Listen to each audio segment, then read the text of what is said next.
मैं इस शुभ अवसर पर कि 32वां स्थापना दिवस एनसीटी का है और 32 शब्द भारतीय संस्कृति में बड़ा महत्वपूर्ण है। विक्रमादित्य के सिंहासन को 32 पुतलियों ने ही थामा हुआ था और उस 32 के विशिष्ट अर्थ भी हैं। समय नहीं इस समय, क्योंकि सचिन महोदय का भी अभी संदेश आ रहा है, तो मैं केवल संक्षेप में कुछ बातें रखूँगा।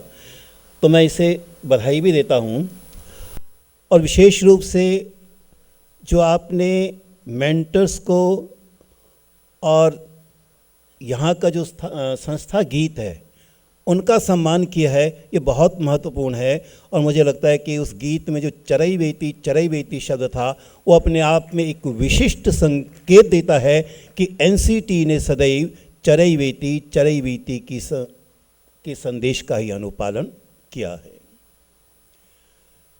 एनसीटी किस प्रकार से परिवर्तित हुई, मैं इसका पूरा इतिहास, समय नहीं है लेकिन पूरा इतिहास ध्यान आ रहा है कि जब इसका एक्ट बनाया गया 1995 में, आईटीयू के पास लाया गया और माननीय जेएस राजपूत जी इसके प्रथम अध्यक्ष थे, उनसे कुछ चर्चा हुई थी, किस संदर्भ में हमारा अभी कुछ पुस्तकें चाहिए थी, वो सारी घटनाएं ध्यान में आती हैं।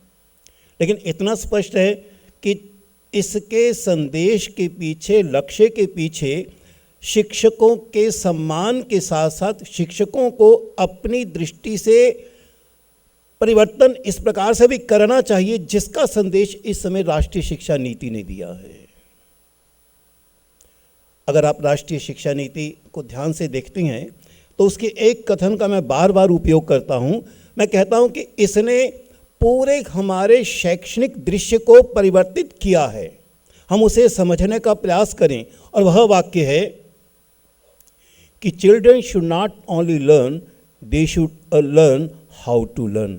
बच्चे केवल यही नहीं सीखें जो सिखाया जा रहा है, पर यह भी सीखें कि सीखा कैसे जाता है। माननीय अध्यक्ष जी ने बहुत सारी बातें यहाँ कही थीं और उसके परिवर्तित रूप को एआई के इस युग में प्राची जी ने बहुत सुंदर कहा और उसे किस रूप में ढाला जा रहा है, माननीय वाइस चांसलर साहब ने यहाँ उसके बारे में कहा कि इतने बड़ा जो कैंपस है, जो परिसर है, ये केवल परिसर नहीं है, यह भी संकेत देता है कि इस परिसर का उपयोग कैसे किया जाना चाहिए। मानव की क्षमताओं का विकास का प्रश्न भी उन्होंने उठाया है। और ये जो आइटम पाठ्यक्रम है जिसकी चर्चा बाद में दूसरे सत्र में होगी, लेकिन एक सामान्य पाठ्यक्रम नहीं है। उस पाठ्यक्रम के पीछे बहुत बड़ा दर्शन है, बहुत बड़ा मनोविज्ञान है, बहुत बड़ी सामाजिकता है। ये जो इंटीग्रेटेड शब्द आया है, यह भी केवल खाना पूर्ति के लिए नहीं आया कि कुछ लगाना था, यह केवल ड्वेल डिग्री का प्रश्न नहीं है, इसके पीछे भी बहुत बड़ा संदेश है जिसकी चर्चा उस सत्र में करेंगे। मैं इतना जानता हूँ कि पिछले कुछ वर्षों से मैं एनसीटी से बहुत गहराई से जुड़ा हूँ और सभी कर्मचारी जिस प्रकार से इसके संदेश को पहुंचाना चाहते हैं और एक टक खड़े होकर भी देखते भी हैं, करते हैं। माननीय दिनेश जी से तो बहुत बार चर्चा होती है, युद्ध भी होता है, रात को 9-9 बजे तक भी चर्चाएं होती रही कि यह दिखाइए इसे किस रूप में लिया जाना चाहिए। ये सारा संकेत देता है किस प्रकार से एनसीटी ने प्रगति की है और उसे जो शब्दों में आपने ढाला चरैवेति, यह उसका संदेश देता है।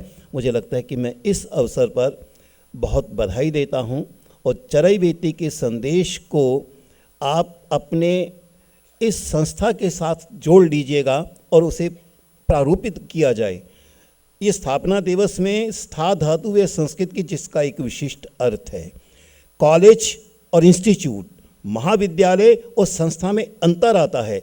संस्था वह है जिसके साथ उसकी संस्कृति पली है, स्थापना दिवस भी वह है जिसकी अपनी एक संस्कृति है। मुझे लगता है उस संस्कृति को किस तरह से जाए, और ये संस्कृति स्थायित्व प्रदान करने के साथ साथ परिवर्तन की संस्कृति भी है। अभी जंग जी का प्रश्न उठाया, पिछले दिनों में भारत में बहुत सारी ऐसी घटनाएं घटी। मैं उसे इस रूप में लेता हूँ, हमें किस रूप में अपने आप को परिवर्तित करना है, इसका संदेश युवा पीढ़ी दे रही है। यह हमारा उत्तरदायित्व हो जाता है, हम उसे किस रूप में ले जाएं आगे, क्योंकि अंततः हमारा भविष्य भी उन्हीं के हाथों में है। यह जो परिवर्तन की संस्कृति है, यह अपने मूल्यों का स्थायित्व रखते हुए, अपने मूल्यों को अपनी संस्था का अभिन्न अंग बनाते हुए कैसे उस रूप में हम परिवर्तित करेंगे, इस दृष्टि से मैं पुनः बधाई देता हूं पंकज जी आपके प्रयासों के लिए, और आप निरंतर जो इस कार्य में लगे हुए हैं उसके लिए विशेष रूप से आप सब एनसीटी के सभी कर्मचारियों के साथ, कार्यकर्ताओं के साथ बधाई के पात्र हैं। आप सब यहाँ आए और उसके इस कार्यक्रम को देखा, सुना और अनुभूत कर रहे हैं कि किस प्रकार से संस्था अपना कार्य कर रही है। इसलिए आपके लिए धन्यवाद भी और आप सबको भी बधाई भी कि आप इस कार्य में सहयोगी बन रहे हैं। बहुत बहुत धन्यवाद।